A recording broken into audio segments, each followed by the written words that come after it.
Hello दोस्तों, स्वागत है आप सभी का आपके अपने यूट्यूब चैनल प्राइम प्रभाकर पे। दोस्तों, आज की इस वीडियो में हम देखने वाले हैं इलाहाबाद हाई कोर्ट के ग्रुप सी और ग्रुप डी एग्ज़ाम के लिए टॉप 26 टॉपिक जो कि जीएस के हैं, उसके तहत आज 15वें वीडियो को।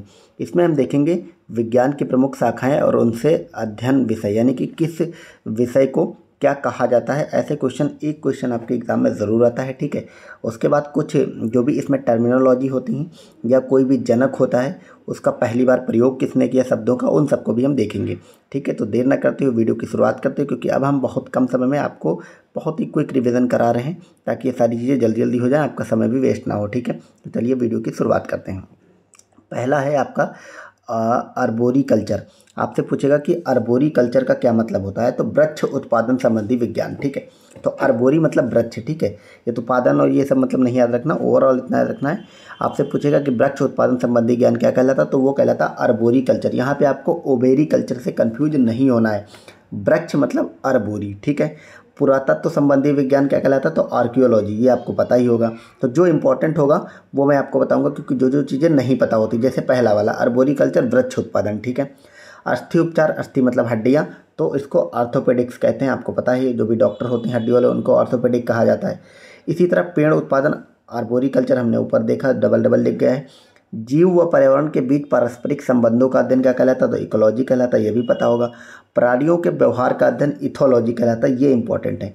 कोई भी प्राणी हो, उनके अगर आप व्यवहार का अध्ययन कर रहे हैं तो वो इथोलॉजी कहलाता है। अब कीट पतंगों का अध्ययन एंटोमोलॉजी कहलाता है, ये इंपॉर्टेंट है।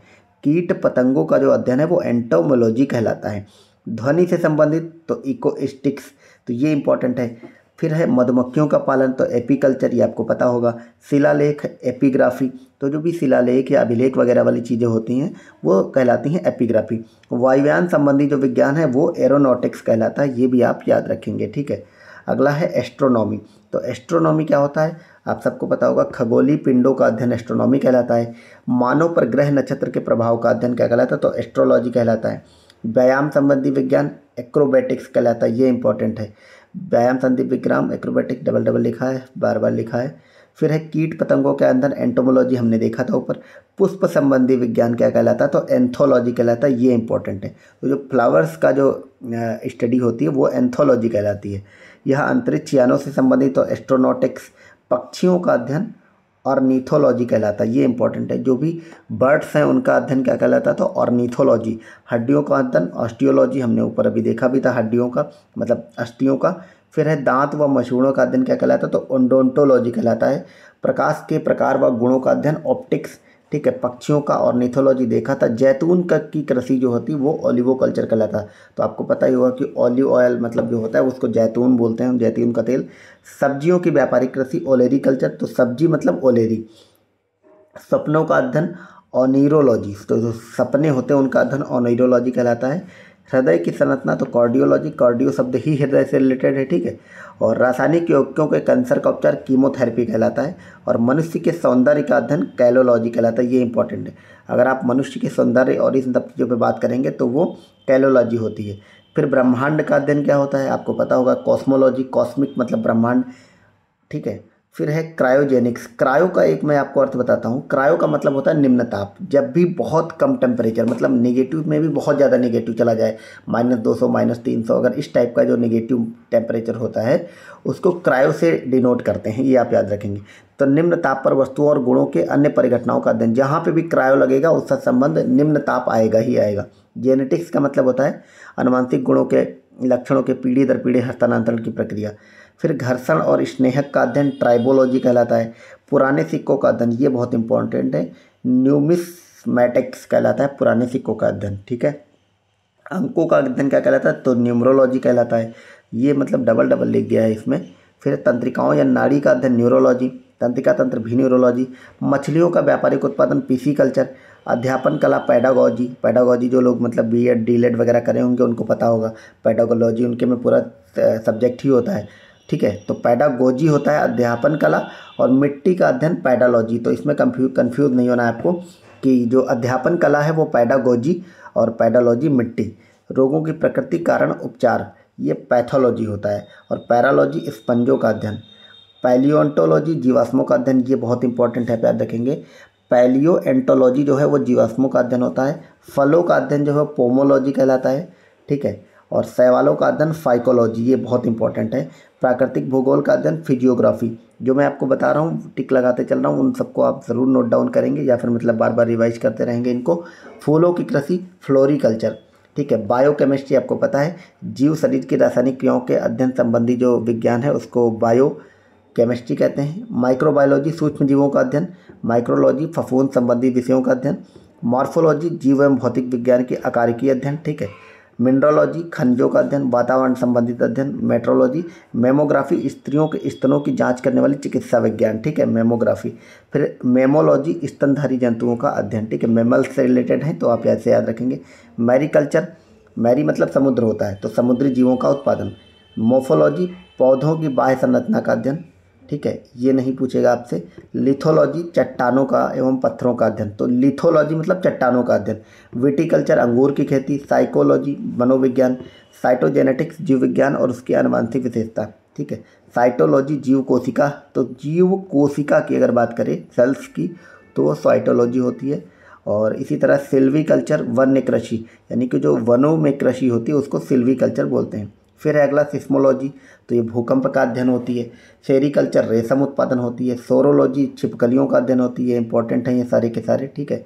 हाइड्रोपैथी, हाइड्रो जहाँ पे आए वहाँ पे पानी की बात होती है और हाइग्रो आए वहाँ पे आर्द्रता ह्यूमिडिटी की बात होती है, ठीक है। ये सब चीज़ें आप याद रखेंगे।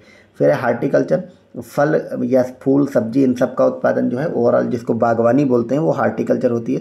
हिप्रोलॉजी निद्रा से संबंधित विषयों का अध्ययन होता है। हिस्टोलॉजी शरीर एवं ऊतक जो भी टिश्यूज होते हैं बॉडी में वो हिस्टोलॉजी कहलाते हैं, उनका अध्ययन, ठीक है। हिमेटोलॉजी रक्त से रिलेटेड है, तो हिम जहाँ पे भी हिमेटो आए, ठीक है, ये सब ब्लड से रिलेटेड चीज़ें होती हैं। तो अब कुछ बचे हुए हैं। हार्टिकल्चर हमने देखा था, बागवानी अभी। सूर्य का अध्ययन याद रखेंगे आप, हेलियोलॉजी कहलाता है। और होलोग्राफी जो है वो लेजर पुंज से त्रिवियम चित्र, यानी कि आपको पता होगा मतलब जो होलो डायग्राम वगैरह बनते हैं वो सब होलोग्राफी वगैरह वो सब चीज़ें कहलाती हैं। तो हमने ये विभिन्न प्रकार की मतलब देख लिया सारे के सारे। इसमें चाहे आपका बायोलॉजी से रिलेटेड हो चाहे मतलब बॉटनी से रिलेटेड हो, जितने भी अध्ययन हो सकते हैं आपके एग्जाम में क्वेश्चन बनने वाले उन सबको हमने इसमें देख लिया है। अब चलिए हम कुछ शब्दों को देखते हैं, उन शब्दों का आविष्कारक कौन थे, उनका पहली बार प्रयोग किसने किया था, ठीक है।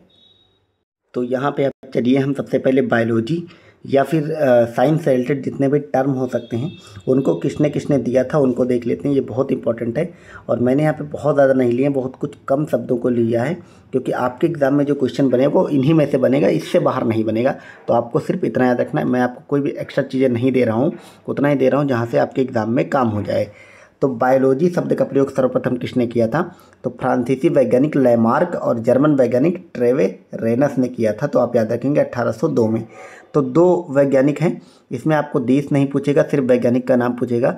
तो लैमार्क और ट्रेवी रेनस दो नाम हैं, इन्होंने बायोलॉजी शब्द दिया था।